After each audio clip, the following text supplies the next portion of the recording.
73,000 کودک جای نشست ندارد. این هر سال زیاد شده این سال است. 73,000. یعنی ما در یک سال تقریبا بیش از 400 مؤسسه تعلیمی نو بنیاد کردن ما در کار است.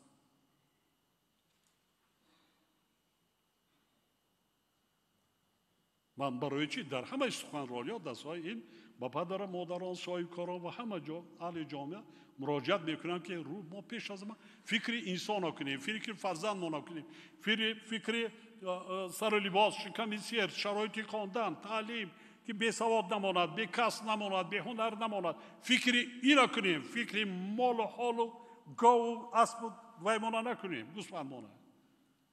این میشود. اولا ما پیش از همه فکر انسان کنیم، شرایط درجه عالی مهیا کنیم. هممون از من سر کرده اعضای حکومت، وکیلان مردمی در فضای انتخاباتی می روید. اول با مکتب روید. یک مکتب مرکزانه دوردستترین دیههای محلی اهالی نشین مکتب ها را بینید. شرایط درجه عالی به یاد بیارید. خودتان هر روز روبرو می شوید. ببینید با 160-180 دولت دنیا ما همکاری داریم. هم همکاری های دیپلماتی هم اقتصادی دیگر. دیده ایستادتون خودتان روبرو میزنید. شما بیشتر حس میکنید بیش از مردمی که در سطح پایانی کار و فعالیت میکنند. ما باید پیش از همه غمخوار باشیم. ما باید در فکر آن باشیم. وقتی ملت به سواد میماند این بدبختی دولت نمیآورد. ما سالهای 90 گذراندیم اینجا. سالهای 90 یکی از سبب اساسیش همین بود. کجا میرفت کودک؟ جای رفت نداشت. نه جای ورزش داشت، نه یک جای دیگری وای داشت. شما میرفت دیگر پیش کی میرفت؟ با همه ما شما معلوم. نه راه بود. 6 ماه در کدام شرایط زندگی میکرد کسی پروا نداشت. چی میخورد؟ زنده است؟ چی کار دارد؟ کسی.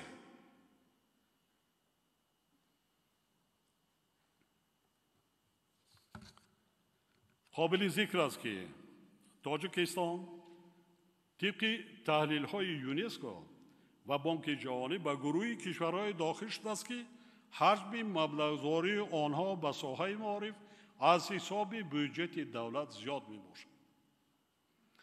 در این رده‌بندی مملکت ما از 183 کشور تحت آموزش قرار داشته جای 21 را اشغال می نماید.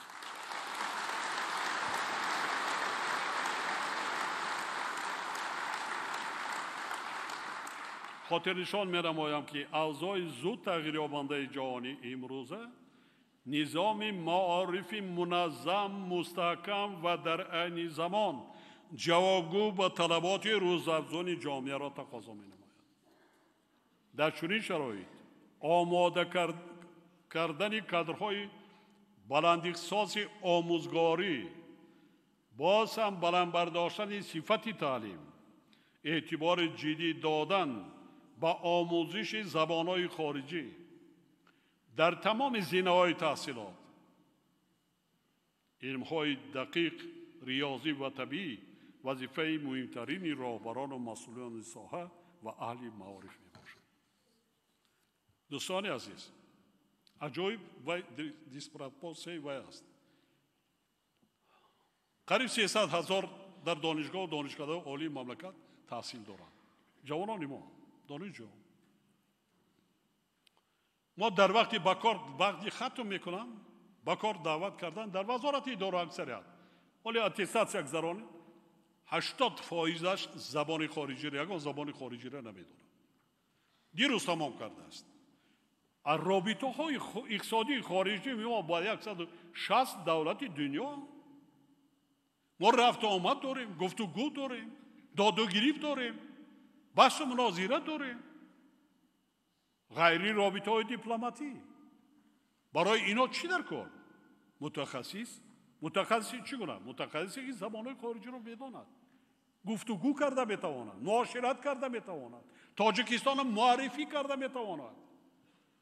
در کدام دانشگاه‌های عالی ما چی حقوقشناس زبان خارجی را داند این گنده است؟ برعکس اینقدر حقوقشناس حال ما ختم میکنن در جمهوری حسابش گون.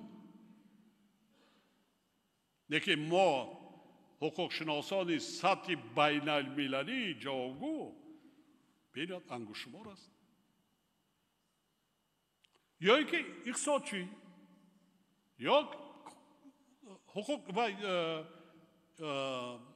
دیگر کارمند متخصص سوای بانکی و دیگر سوال چی مگر دانستن دانشجو چقدر وقتی وای دارد دانستن زبان خارجی برای او مشکلی میکند؟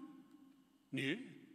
برای چی برای آن نمیمونه؟ برای چی صرف نظر از اختصاصی که وای انتخاب کرده است. آموزگار اگر زبان خارجی را داند بچه‌ها همه میخوانند. آینده همیده میرویم. آینده حتما میرویم که پارلمانت دپوتات انتخاب میشود که دو زبان خارجی را مثل زبان مادریش میداند. یا اعضای حکومت آن را انتخاب میکنند که اقلا دو زبان خارجی را میدانند. این ساعت میرسیم. برای همینم تمام زینه‌های تحصیلات و آموزش زبان‌های خارجی را از باغچه بچگان سر کنید. از باغچه بچگان سر کنید. بعضا کشورهای پیشرفته حالا در فکر زینه‌های تحصیلات هستند. ما از 6 میگوییم. خب تا باغچه 6 سالگی. کشورهای دیگر از سن 3 رفته ایسان 3-4 سالگی. زینه اول مؤسسه تا مکتبی 3-4 سالگی و 12 ساله بسیار دولت‌های متمدن وای رفتن قبول کردن. ما ماندیم دیگه کشورهای بعضن اونا علاقه این فکر را وای کرده ساله برای درس با صورت کیهانی پیش رفتن اینتלקت سنی دیده ساله بدونیم. حالا فرزندان ما نبیرها کودکان ما پیشنهاد تلفن ها میگیرن بازی میکنن خرسند میشویم. با پلنشت ها میگیرن بازی میکنن و میکنن نخوانده است درس در که و میکنن میآورد در اون جای بازی خودش میآورد و کارش کردن میگیرن. ما بسیار خرسند میشویم. یعنی ذوقی کودکان چقدر زیاد. برای چی مؤسسه تا مکتبی ده ما جلب کردن کودکان را بیشتر وای نکنیم از زینه‌های 3 سال پایانی که با مکتب آماده شود. در این روند وزارت‌های مالی و علم، مهنت، مهاجرت و شغل اهالی، کمیته عاید به تحصیلات ابتدایی و میانه کسبی جهت تحکیم زمینه مادی و تکنیکی مؤسسه‌های تحصیلات ابتدایی و میانه کسبی، همکاری فعال با کارخانه‌های استحصالی و آماده کردن کادرهای بلند اختصاصی تکنیکی و مهندسی چاره‌جویی نمایند.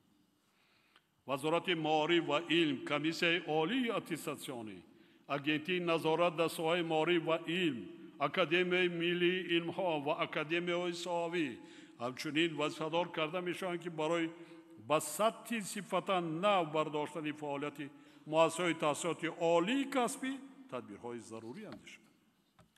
ما حتی با وزیر کارهای داخلی سپارش دادم اینقدر سیاح‌ها خارج با آمده ایستادن وارد شده ایستادن کارمندان ملی سیما در باغ‌ها در شهر نایا کار میکنند روبرو میشد صدمه شده ایستاده است یک حادثه کسل میشود بیمار میشود.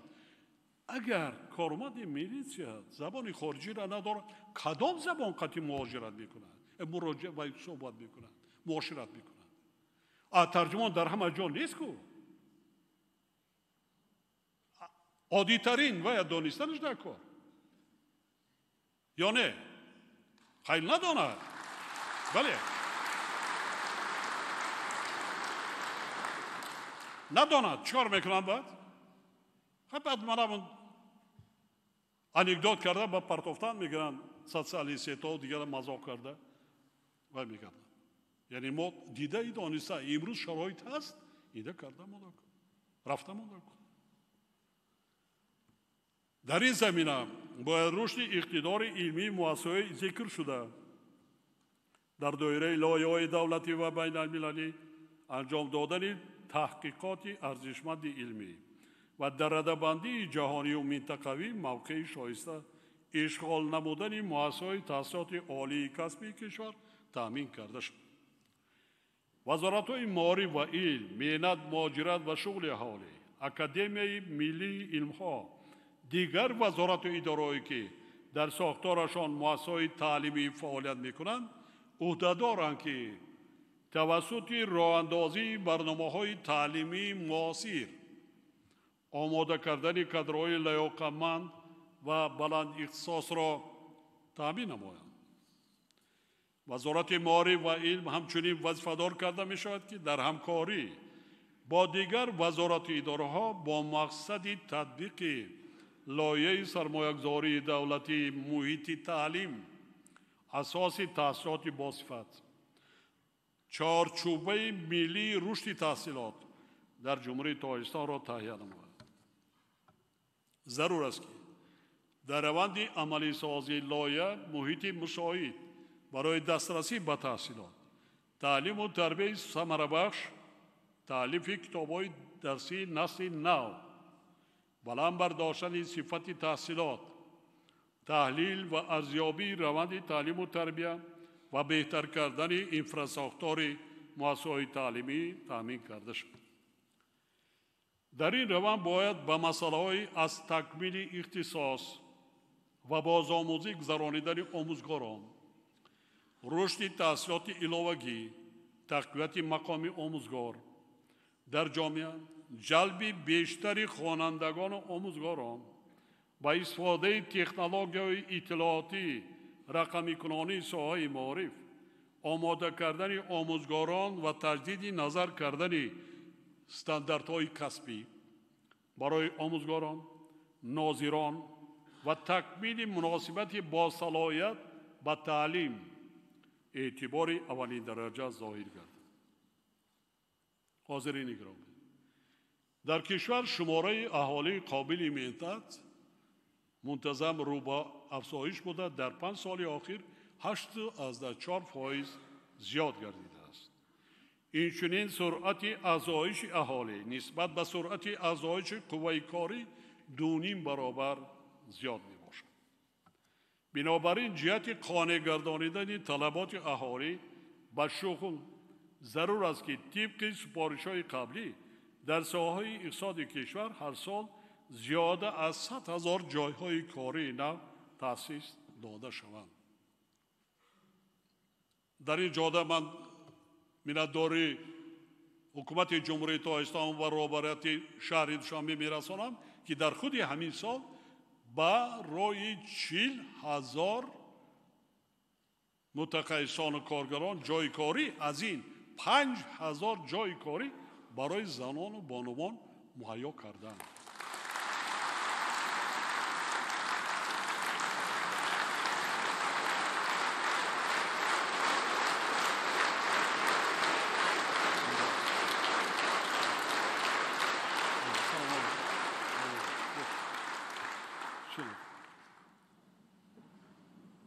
در رابطه با این تاکید می نمایم که تشکیل جایهای کاری نو با مزد مهنت مناسب در داخل کشور و آموزاندن کسب‌های کارگری به شهروندان یکی از وظیفه‌های افضلیت‌ناک حکومت مملکت محسوب می‌یابد. در پایتخت کشور در ساختمان‌ها قوه قابل مهنت ساختمانچی‌ها نمی‌رسد. اندیشیدن تدبیرهای مشخص دایر با آموزاندن کسب‌های کارگری، سراسر صاحب کسب گردانیدن اهالی مملکت و هرچی بیشتر در داخل کشور با جای کار دائمی تأمین نمودن شهروندان نیز وظیفه اولین درجه حکومت مملکت می باشد. دوستان عزیز،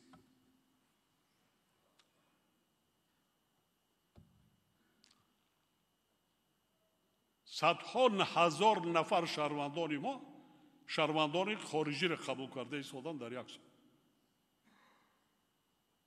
متخصصان بهترین شهروند عادی را شهروندی نمیدیم. ما چقدر اندیشه کردنم اون آینده را فکر کنیم. هم جهت‌های مثبت است، هم جهت‌های منفی. این یگان مخفی نیست.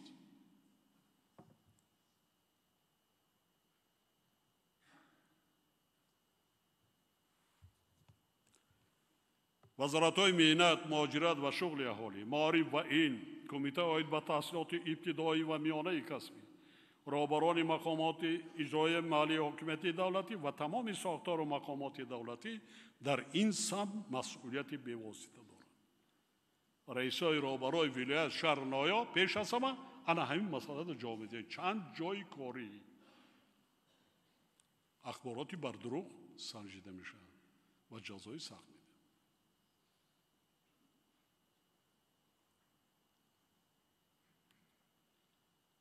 هموطنان عزیز، ساحه تندرستی و حفظ اجتماعی اهالی سمت افضلانه سیاست دولت تاجیکستان به حساب رفته از جانب حکومت مملکت جهت تامین نمودن سالمی اهالی و بلند برداشتن صفت خدمت‌رسانی‌های طبی همه چاره‌های ضروری عملی شده ایستادند. مبلغ‌زایی ساحه منتظم زیاد شده. وضع تامین مؤسسه‌های طبی کشور با تجهیزات حاضر زمان و نیروی کادری سال به سال بهتر می‌گردد. پر از بین نرفته است. در سال 2023 برای ساحه تندرستی 3.3 میلیارد سومانی جدا کرده شده است که در مقایسه با سال 2017 2.3 برابر زیاد بوده.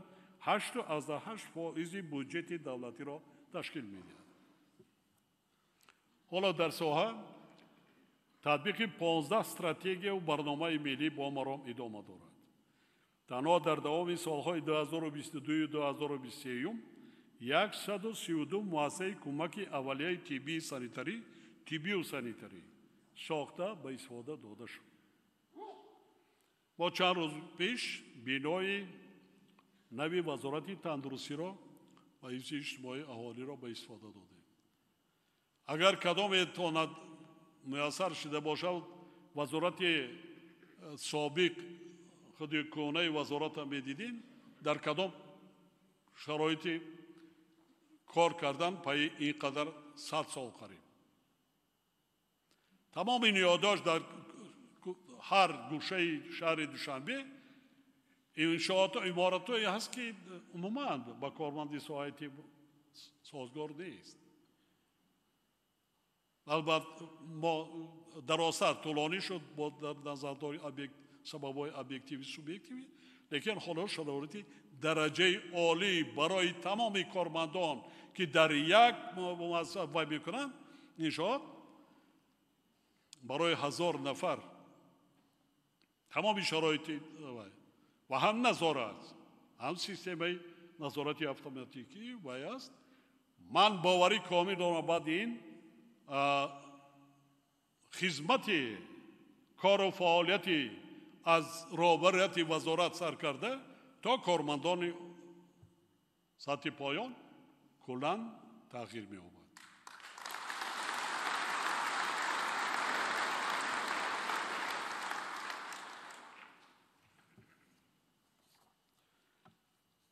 با مقصد باز هم بلند برداشتن صفت و ثمراناکی خدمت‌رسانی‌های کمک اولیه طبی سانیتری و تحکیم اقتدار ملی برای واکنش به حالت‌های فوق‌العاده در ساحه تندرستی لایحه ملت سالم که مبلغ عمومی آن بیش از 630 میلیون سومانی می باشد عملی شده ایستاده است. علاوه بر این در 5 سال آینده ساختمان و تعمیر بیش از 350 مؤسسه تندرستی با مبلغ زیاده از 500 میلیون سومانی پیش بینی گردیده است. از جانب حکومت مملکت در سال 2023 قبول گردیدن استراتژی رشد حفظ اجتماعی اهالی برای دوره تا سال 2040 و برنامه مجموعی دولتی تیار نمودن کادرهای نظام حفظ اجتماعی اهالی برای دوره تا سال 2030 به حل مشکلات و مسائل جای داشته مساعدت می نماید. در زمان صاحب استقلالی شماره اهالی مملکت 2 برابر زیاد شده از 53 میلیون نفر در سال 1991 تا به 10.2 میلیون نفر در سال 2023 رسید. خب با سب عامل هایی تاثیر برای چی؟ کدام عامل ها؟ تحلیلان نشان میدهد که افزایش طبیعی اهالی از حساب زیاد شدن 1% را تشکیل میدهد. از جمله در این دوره شماره فقط به حساب 1000 نفر اهالی از 6 نفر در سال 1991 تا 3 نفر در سال 2023 پس گردیده است. یعنی در این دوره فقط 2 برابر کاهش یافته است.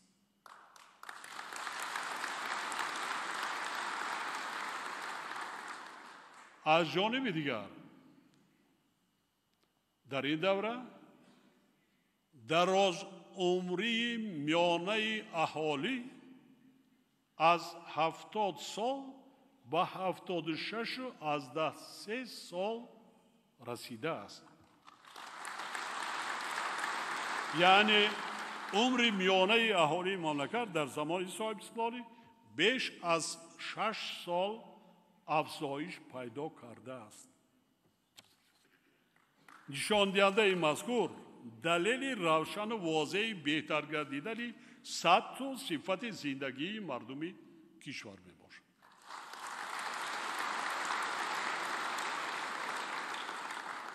اگر باز هم شما صادقانه زحمت کشیم پای 10 سال دیگر داد شاید 80-85. من دائما تاکید میکنم طبیعت تاجیکستان طبیعت بیشتاسا است. مردمش باید نه کم از 100 سال زندگی کنند.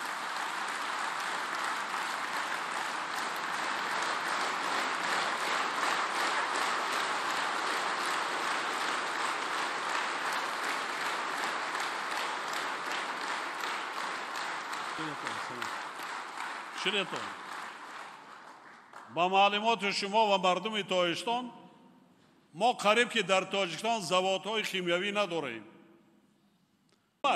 برای سلامتی انسان این وابسته است با آبی باصفت که آشامیدنی که تاجیکستان از این لحاظ در جهان یکی از جاهای اول را اشغال می‌کند.